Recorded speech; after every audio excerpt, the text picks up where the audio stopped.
Do you ever have that game where you could just shut your brain off and not think too hard, but as you're playing, you're noticing you're having a really good time? Well, that was Eternights for me, and it also has some pretty cool things about it as well, and a little bit of jank. I'm gonna go in this review and tell you guys if this game might be right for you, the target audience. If you enjoy my JRPG or action game reviews, make sure to subscribe. It helps me out so much. Let's get into Eternights. So if you don't already know the story behind this game, Studio Sai, it was one person who made this damn game. 3 years ago, they quit their job and they were so inspired by Persona that they wanted to make a game similar to that.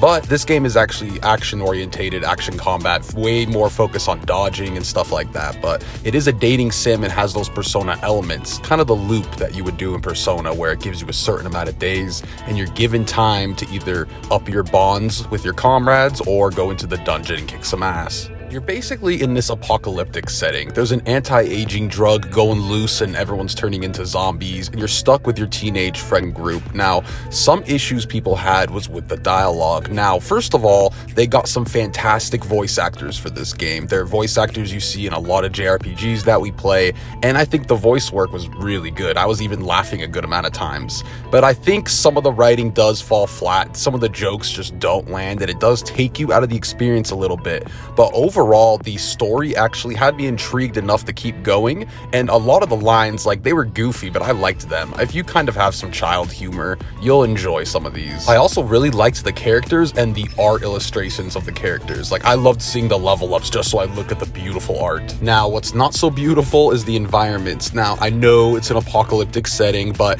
everything is neon in your face and you can't see sometimes just because it's too dark, so they could have threw in like a mall or something that's really lit up to spice it up and change it up.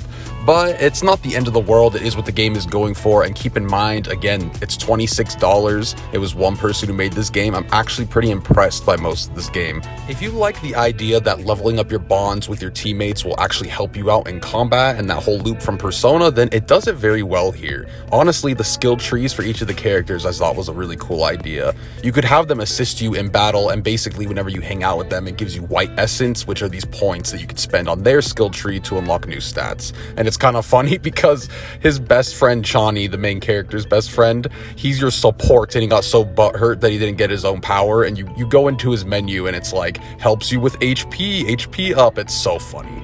For people who really just enjoy fast action combat and boss fights, I think you'll really enjoy this. Like, for $26, I had so much fun. Some of these boss fights are actually designed pretty damn well. So you're gonna have your normal light attacks that are pretty damn quick, you got your heavy attacks, you got your special moves, and all of it feels pretty good. Nothing is really jank. Now, there are a few moments, like the one attack that is ranged. For some reason, every time you hit an enemy, the screen like stops, I guess to give emphasis on you hitting the enemy, but it's kind of a mess. It almost looks like your frame rate is dropping because the screen stops so heavily. So if it hits like 6 enemies at once, your screen is just gonna look crazy. So while there's not like the craziest variety of bosses in the world, some of them were actually really cool, like designed mechanically well, and the environment was super cool, like the fight was fun to watch. Now, you're basically trying to get your super move the whole time, which requires perfect dodging, parrying, and just getting landed hits on enemies. Once you get that, you could do you or your teammates' super moves that break the armor.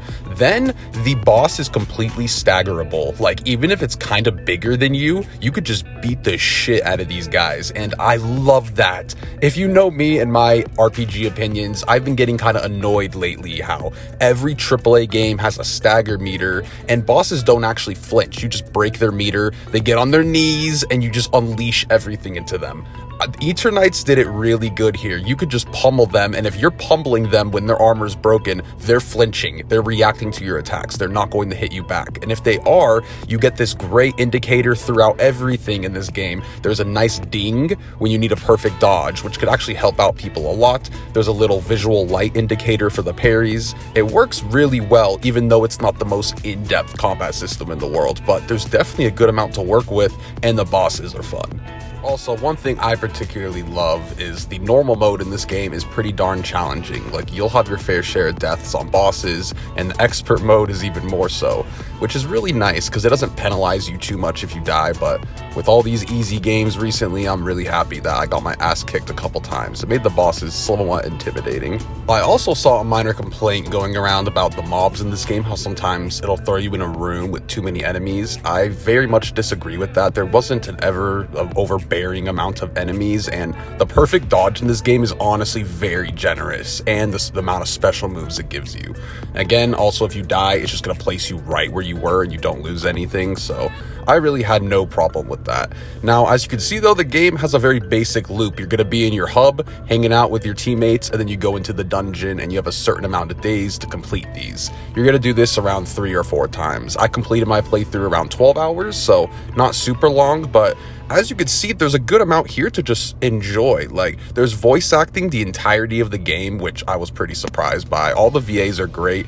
Cringe dialogue aside, like, if you really can't stand dialogue that may be cringe sometimes, which I kind of find funny, JRPGs usually have some cringe dialogue here and there. It's like known for that. So if that's too much, I totally understand. I think people who really like gameplay over everything are going to really enjoy this game, and who like to just bond with characters and see like cute or funny little interactions with your team, that is really strong in this game in my opinion. I love the little moments. Also, there's mini games to basically up your bonds with your teammates as well, and a lot of people found these pretty challenging. I did too, but I actually enjoyed learning these. I thought they were pretty good, so I had fun with those. It might annoy you, you might end up liking them. I'm someone who I like when my games are challenging in multiple ways. Like, the mini games being tough, it honestly is fun to me. I like how the dungeons have certain little gimmicks that challenge you. The bosses could potentially kick your ass. Those are all pluses to me, but again, there's an easy, normal, and expert mode, so you could throw it on easy if that's really not your thing. But it also runs great too. I've been playing it on PC. I have a 3060, and honestly, I've been playing it at 1440p, 144 frames. It literally locks, so I'm sure lower end PCs could hold it 60 totally well. I'm sure the PS5 version is fantastic and the other console versions, so it runs great, which is a plus. So yeah, overall, it was good fun, nothing super masterful. Like, the gameplay loop was fun, the character has had cute interactions, and, you know, there's some cringe dialogue, and, you know, some cutscenes end very abruptly, which looks a little cheap at times, but overall, the presentation was pretty good, every area kind of looking the same aside. So if you are kind of just craving a game like Persona, or if you're someone who likes action RPG combat, it's like really fast like this, if it's on sale or even at its price right now, $26, I think it's a total steal. I had a really good time, and I'm honestly going to replay it again on expert mode. You'll also probably notice a few voice actors that you know from previous JRPGs you played, which is always cool. So yeah, Studio Sai, thank you for this game. I had a blast. I seriously thought this was a fantastic job. Definitely some areas that they could improve, you know, more variety in areas, better writing, some of the attack animations they could smooth up, like the one where you're shooting from range. So yeah, lots of good. I definitely think the good outweighed the bad, and I'm happy I purchased this. So hopefully I gave you guys a good overview of Eternights, and hopefully this review showed if you want to purchase it or not. It's a really fun time, to be honest. I hope you guys enjoyed my video. If you do, definitely make sure to subscribe, like the video, it helps me out. Comment, I want to hear all the craziness, hate, or love. Let me know. I'll see you guys in the next video. Peace.